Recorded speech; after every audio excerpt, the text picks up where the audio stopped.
Hello guys, आज की इस वीडियो में हम करने जा रहे हैं the trademark act 1999। The trademark function of trademark हम सबसे पहले कर लेते हैं। A trademark is a sign capable of distinguish the good और service of one person from those of other. यानी एक पर्सन से बिलोंग करने वाली गुड या सर्विस को बाकी सबसे अलग कर दिखाने के लिए ट्रेडमार्क कैपेबल है। Under section 21 Z B of the trademark act 1999 it include word, name, signature, symbol, logo, shape of good, packing, combination of colour. तो ये किसी टाइप का भी हो सकता है इनमें से। कंसेप्ट ऑफ ट्रेडमार्क की बात करें तो ट्रेडमार्क में क्या होना चाहिए? आइडेंटिटी, डिस्टिंग्विश और प्रोटेक्शन। ब्रांड नेम राइट्स, उसके बाद डिस्ट्रीब्यूशन में अवॉइड कन्फ्यूज़न हो, प्रोटेक्शन में लीगल प्रोटेक्शन आपकी आ जाएगी। तो ये सब उसके ट्रेडमार्क की कंसेप्ट है आपकी। Function of trademark perform several important function. Identification function, identify the origin of good service, help consumer recognize a product, जैसे Amul tells you the source of dairy product. Distinguish function, distinguish one trades good from other, prevent confusion in the market. Third है आपका quality assurance function, assured consistent quality, consumer trust हर known brand, if quality drops brand reputation suffers. Fourth है आपका advertising function, acts as a marketing tool, create goodwill and brand value, logo and slogans build in brand recall. Then आपके हैं economic function, becomes an intellectual property asset, can be sold, licensed, assigned. Legal protection function, given exclusive right to the owner, prevent infringement, passing off. The Trademark Act 1999 India की बात करें तो governs trademark law in the trademark act 1999 governs trademark law in India. Objective की बात करें तो एक रहता है provide legal protection to trademarks, prevent fraud and deception, promote fair trade practice, protect consumer interest. Features की बात करें तो registration of trademark not compulsory but recommended, given statutory protection. Type of marks recognise की बात करें तो ये product marks, service mark, collective marks, certification mark. Duration of trademark की बात करें तो valid for 10 year, renewable indefinitely. Infringement की बात करें तो ये सेक्शन 29 और 30 में दे रखा है। Unauthorise use of a registered trademark. Passing off की बात करें तो कॉमन लॉ रेमेडी है आपकी, प्रोटेक्टेड अनरजिस्टर्ड ट्रेडमार्क। जो इन्फ्रिंजमेंट होता है वो रजिस्टर्ड ट्रेडमार्क के लिए होता है और जो पासिंग ऑफ होता है वो अनरजिस्टर्ड ट्रेडमार्क के लिए होता है। Assignment and licensing, trademark can be transferred licensed to other. तो ट्रेडमार्क को आप असाइन कर सकते हो, लाइसेंस कर सकते हो, जबकि जीआई को नहीं कर सकते आप लाइसेंस तो असाइन, क्योंकि वो इंडिविजुअल के लिए नहीं होता, वो ग्रुप ऑफ पीपल्स के लिए होता है जो पर्टिकुलर एरिया से बिलोंग करते हैं। बट ट्रेडमार्क को आप असाइन कर सकते हो, लाइसेंस कर सकते हो। Function of trademark identity legal, ये आपको सोर्स है, प्रोटेक्शन प्रोवाइड करता है, डिस्टिंग्विश है, कन्फ्यूजन नहीं होना चाहिए, क्वालिटी ट्रस्ट है आपका, बिल्ट होता है उस पर्टिकुलर ब्रांड को लेके, एडवर्टाइजिंग, ब्रांडिंग वगैरह। कंक्लूजन की बात करें तो trademark is a vital intellectual property that identify and distinguish good, build consumer trust, provide legal protection under the Trademark Act 1999। अभी तक हमने ट्रेडमार्क के फीचर्स और ऑब्जेक्टिव के बारे में बात की। अब हम कर लेते हैं registration of trademark. Meaning trademark registration is the legal process by which a mark is officially recorded in the register of trademarks, giving exclusive right to its owner. यानी एक प्रोसेस है जिसके द्वारा ट्रेडमार्क को रजिस्टर के अंदर आपका officially record कर लिया जाता है, जिससे कि ओनर को एक्सक्लूसिव राइट मिल जाते हैं। गवर्निंग लॉ इसका है trademark act 1999। Controller general of patent design and trademark administrative registration. उसके बाद स्टेप की बात करें रजिस्ट्रेशन क्या है, तो सबसे पहला स्टेप आपका एप्लीकेशन, ये सेक्शन 18 के अंदर आता है। एप्लीकेशन फील्ड इन फॉर्म, आपका trademark act can be field individually हो सकता है, ज्वाइंटली हो सकता है, या बाई कंपनी या फर्म के द्वारा भी हो सकता है आपका एप्लीकेशन फॉर्म। फॉर्म के अंदर इंक्लूड होगा मार्क, क्लास ऑफ गुड या service, application applicant details. Then examination की बात आती है जो सेक्शन 11 और 9 में बता रखी है। रजिस्ट्रार एग्जामिन्स, सबसे पहले आपका सेक्शन 9 में जो एब्सोल्यूट ग्राउंड है वो है आपका डिस्टिंग्विशनेस, नो डिस्क्रिप्टिव जेनरिक और डिसेप्टिव। रिलेटिव ग्राउंड आपके सेक्शन 11 में दे रखे हैं, no similarity with existing mark, कोई भी सिमिलरिटी नहीं होनी चाहिए जो ऑलरेडी एग्जिस्ट है मार्क्स। उसके बाद है पब्लिकेशन की बात, जो सेक्शन 20 में है, publish in trademark journal open for public opposition. फिर आपका अपोजिशन आपका सेक्शन 21 में दे रखा है, any person can oppose within 4 month if opposition hearing conduct decision by registrar. तो हियरिंग कंडक्ट की जाएगी और रजिस्ट्रार आपका डिसीजन लेगा।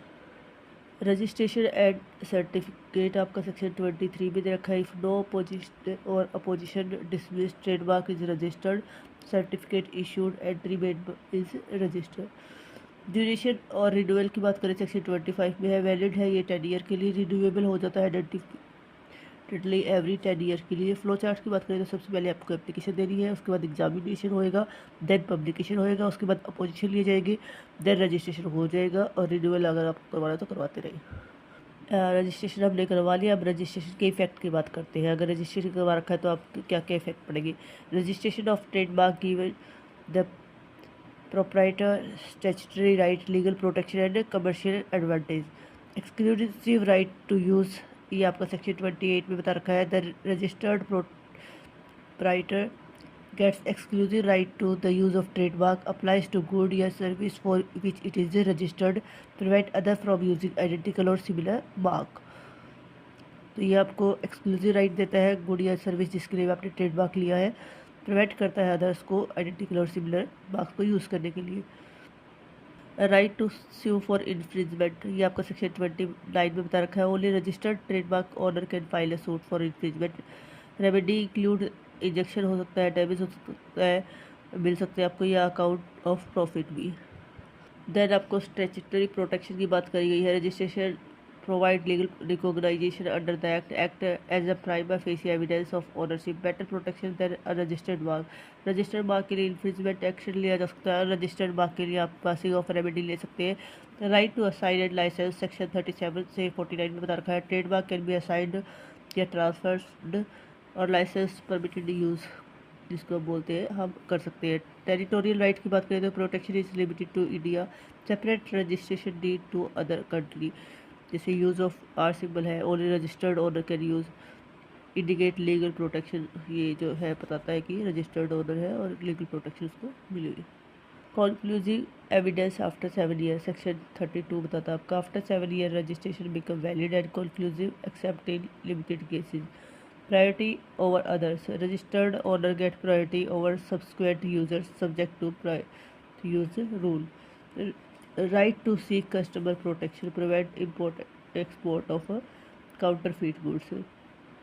अभी जो हमने पढ़ा उसका अगर हम ग्राफिकल समझे तो आपका रजिस्ट्रेशन के क्या फ़ायदे थे। पहले तो आपको exclusive procedure right, then legal protection और देन कमर्शियल बेनिफिट।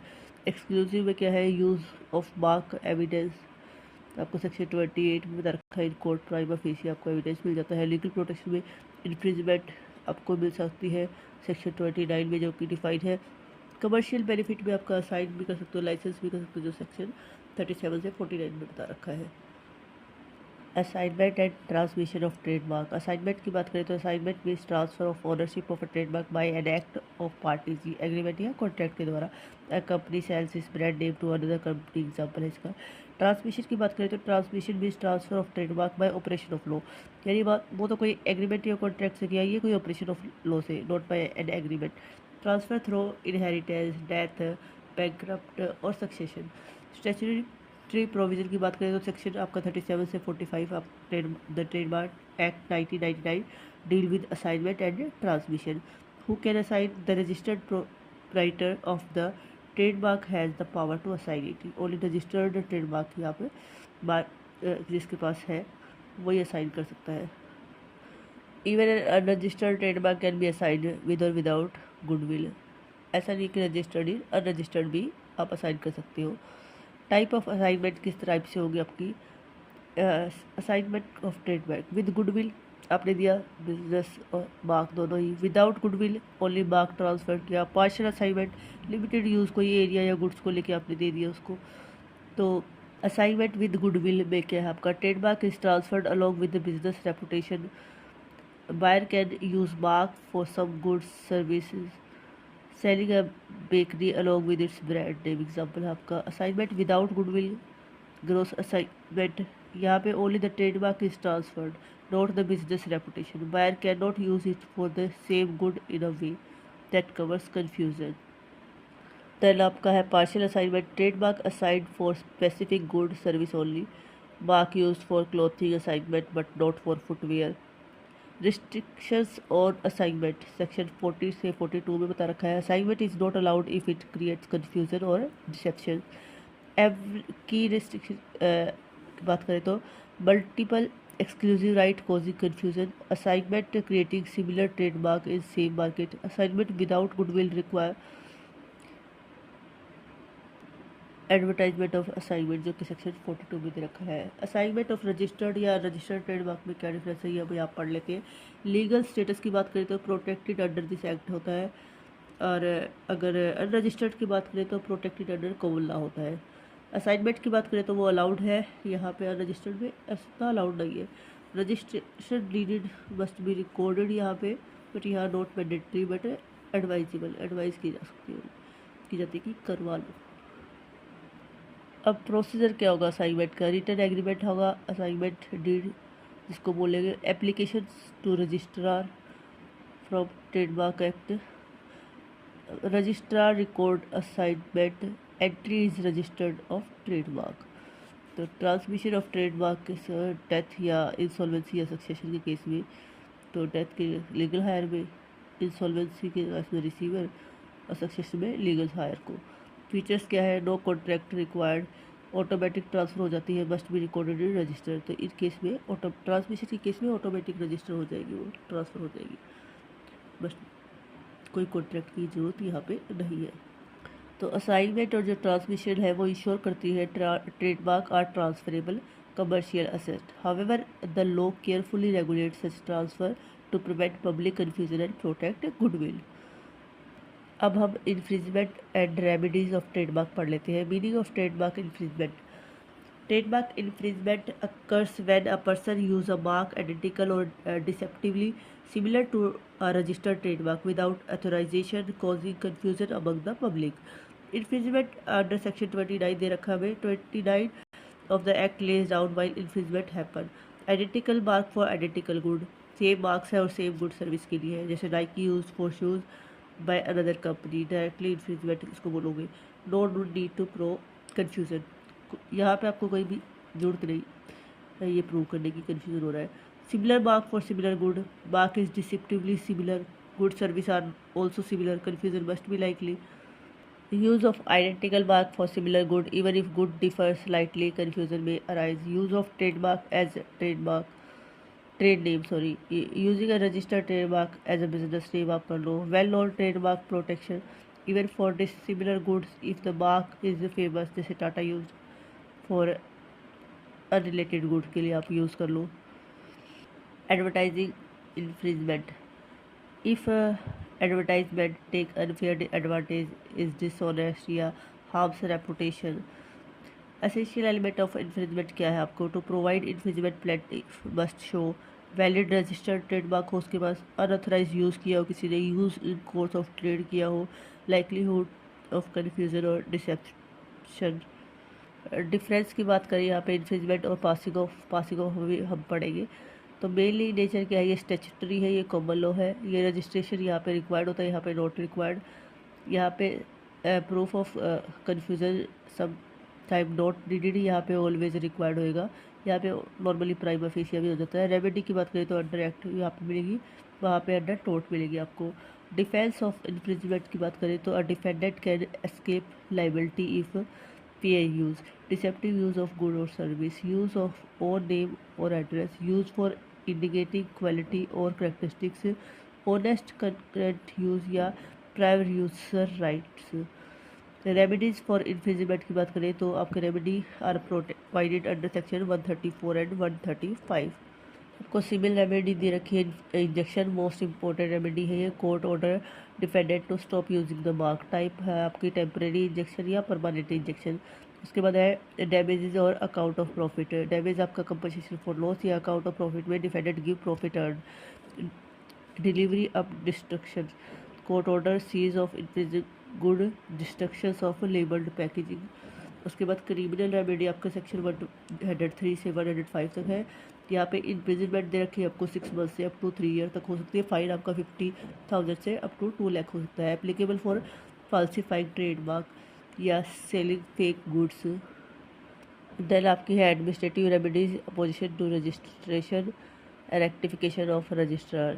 जुडिक्शन की बात करें तो 134 में दे रखी है, suit can be filed in district court when plaintiff resides और carries business, where plaintiff resides और कैरीज बिजनेस। ये आपकी जुडिक्शन है। उसके बाद आपका अगर हम Parle product versus JP and corporation का केस की बात करें तो यहाँ पे रेस्ट किया था, ओवरऑल सिमिलरिटी नोट डिफरेंसेस। उसके बाद Cadila health care limited versus Cadila pharmaceutical limited की बात करें तो यहाँ पे लेट डाउन किया गया था फैक्टर्स फॉर डिसेप्टिव सिमिलरिटी। अभी तक हमने जो इन्फ्रिंजमेंट किया उसमें क्या होता है, रजिस्टर्ड ट्रेडमार्क होना चाहिए, अनऑथराइज यूज़ किया हो, लाइकलीहुड ऑफ कन्फ्यूजन हुआ हो आपको जिसकी वजह से इन्फ्रिंजमेंट हो गई। रेमेडी आपको दी जाएगी, इंजेक्शन हो, डैमेज या डिस्ट्रक्शन के हिसाब से, या क्रिमिनल एक्शन लिया जाएगा। तो जो trademark infringement under this act protect the exclusive right of the owner and prevent consumer confusion. Remedies ensure both compensation and deterrence. अब हमारा लास्ट टॉपिक रह गया passing off the trademark act 1999।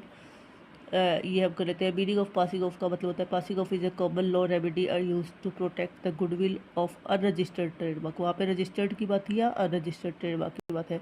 It occurs when one person misrepresent their goods और services के बारे में misrepresentation की गई हो, या as those of another person causing confusion and damages.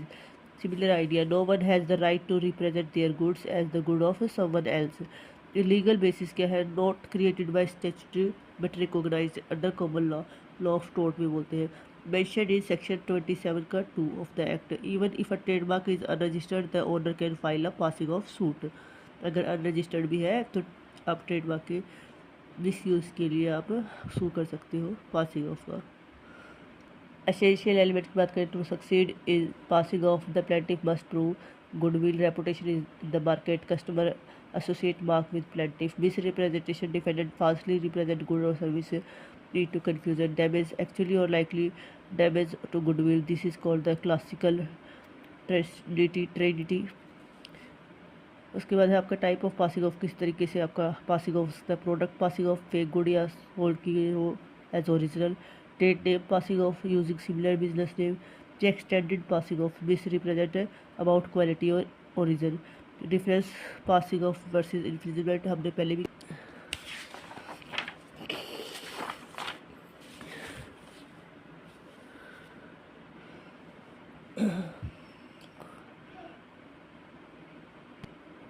Delivery of destruction, seize of infringing good. Important case है आपके कुछ यहाँ पे आप देख लेना। उसके बाद आपका जो है आपको सबसे पहले गुडविल होनी चाहिए, उसके बाद मिस रिप्रेजेंटेशन की हो, देन कन्फ्यूज़न हो गया हो, फिर डैमेज हुआ हो जिसकी वजह से डैमेज हो गया जिसकी वजह से आपने फिर सूट फाइल किया जिसको पासिंग ऑफ बोल सकते हैं। बट ये रजिस्टर्ड के लिए होता है, रजिस्टर्ड के लिए इन्फ्रिंजमेंट होती है। प्रिंसिपल की बात करें तो passing off protects business reputation goodwill consumers from dissipation.